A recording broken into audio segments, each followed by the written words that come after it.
What's up, you guys? I am so excited for this video about physical exercise.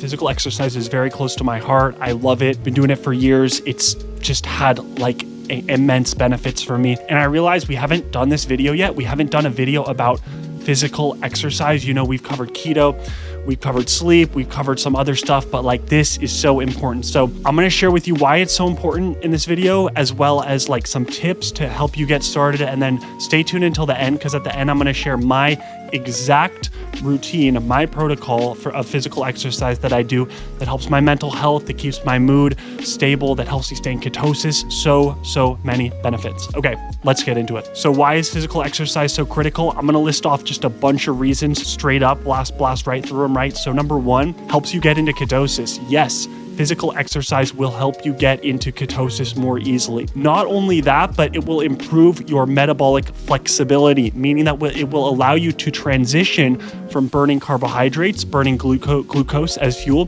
to burning ketones more easily. And that is a huge benefit, because then when you're like getting into ketosis, or you need to get back into ketosis, you'll be able to get into that state more easily because you've been exercising regularly. Exercise will help improve sleep and circadian rhythm management. Yes, you will sleep so much better if you get some hard cardio, you get exercise that day. I know for me, like if I don't lift, if I don't run, if I don't get exercise, I start to go crazy after a few days, and I start to feel antsy, and it starts to become more difficult to sleep. So it will absolutely help with your sleep. Physical exercise helps regulate appetite and reduce cravings for food. So exercise actually normalizes hunger hormones. Yeah, so all those hormones that trigger your satiety impulse, like when you're hungry, physical exercise will help regulate those. And this can be especially helpful if you're trying to adhere to a ketogenic diet, because when you're avoiding those carbohydrates and those, cravings for carbohydrates come up, doing physical exercise and reducing the cravings will help you adhere to the ketogenic diet. Exercise boosts mood. This is a no-brainer. If you're struggling with depression, exercise will do wonderful things for your mood. I think I heard someone say this. I thought it was profound. A doctor say this, that if you could bottle physical exercise as a pill and sell the effects of exercise as a pill that you could just take daily, this would be the most popular life-changing pill on the market of psychiatry. Like, this would be a game changer, but obviously it's not that easy. And that's why it's not a pill. You can't get something like this for free. Physical exercise will help reduce visceral fat. That's the bad fat that's in your gut and in your internal organs. And then exercise will help with your hormonal profile. So dudes who are trying to get your T up, your testosterone up, or just whoever trying to balance your hormones, exercise will do wonders for that. It's honestly like one of the most amazing things a person can do for their health. I really think sleep, diet, exercise are the big three. You could throw drug, alcohol, and nicotine abstinence in there. That's super critical. But I mean, really for most people, nailing the sleep, diet, exercise pieces and just focusing on those three is going to be so impactful. Okay, so some of my recommendations about how to start to integrate physical exercise into your life. Number one, start small. Yeah, if you're not doing physical exercise at the moment, or you don't have a routine, what I would recommend starting with is do a 20-minute walk 3 times a week. Stick to that for 6 weeks. Prove to yourself that you can just stick to that routine and train the muscle of adherence. So that means training yourself to have the ability to stick to a routine and do this 3 times a week every week. And then once you've done that, once you've done a 20-minute walk 3 times a week for 6 weeks, maybe you up it to 5 days a week. And then maybe you do that for a few weeks. And then maybe you replace one of those days with a hard cardio day. So running, elliptical, biking, swimming, whatever that means for you. So I would start small, and rather than jumping into some crazy exercise routine, prove to yourself that you can have physical activity in your life for a period of time, for a few weeks.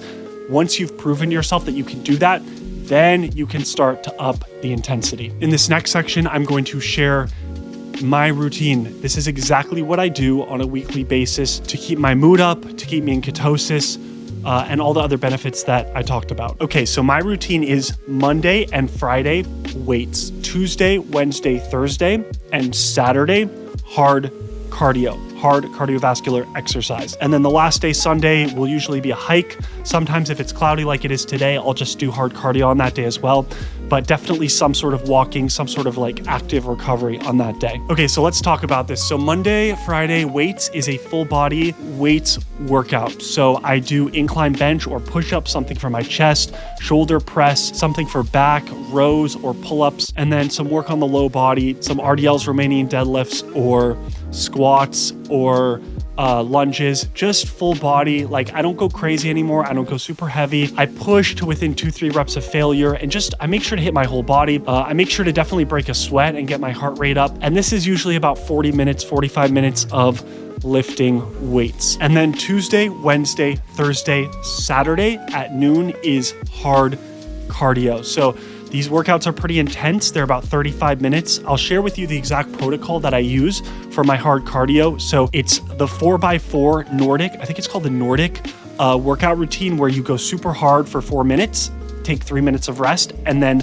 repeat that over 4 cycles. And then I'll typically throw in a 2-minute sprint and a 1-minute sprint at the end. So what this would look like, and I'll do this on a rowing machine or elliptical or Stairmaster or swimming or Peloton sometimes. Like, I'll really mix it up with the type of cardio I do. But the routine is 4 minutes, high intensity cardio, hard, pushing it, getting the heart rate up, sweating, all that good stuff. So 4 minutes on, 3 minutes rest. So this is just like active recovery, taking it easy, getting the heart rate settled down. 4 minutes on, 3 minutes rest. And I'll do that whole cycle 4 times. So it's 4 on, 3 off, 4 on, 3 off, 4 on, 3 off, 4 on, 3 off. At the very end of that, so that would be 28 minutes, 7-minute cycles times 4, 28 minutes of that. At the very end of that, I will do a 2-minute all-out sprint, rest 2 minutes, and then a 1-minute all-out sprint, and then warm down. So that's the whole thing. I'll put it up on the screen here so you guys can see it. So you can just pause and like look and read in a little bit more detail if you didn't comprehend that. But the thing I want to stress here is that these sprints are intense. These 4-minute sprints are intense. So I'll get my heart rate high 160s at least, sometimes into actually the mid 170s, where I'm panting, I'm out of breath, I'm sucking in oxygen after I finish the 4 minutes and start the 3 minutes rest. And that's just how I do it. Like, I played sports as a kid, all these sports, water polo, like we went super hard. That's just kind of in my blood. But like, the benefits of the hard cardio, guys, and really pushing myself in the gym are so profound. If you're just starting out, maybe you don't start out with this crazy hard 4 minutes where your heart rate is in the 170s. Maybe you could just get your heart rate in the 140s, go a little bit faster, and then you rest. Like, whatever works for you. Train the muscle of adherence first, like I talked about before. But this is just what I do. And then Sunday is a hike. Sunday is active recovery. Today's Sunday. So today I'll be doing, I actually might just go do the Peloton, do a hard cardio workout, because it's a little cloudy today up here in the Bay Area. But that's it, guys. That's the routine. That's the exercise routine. I hope this helps.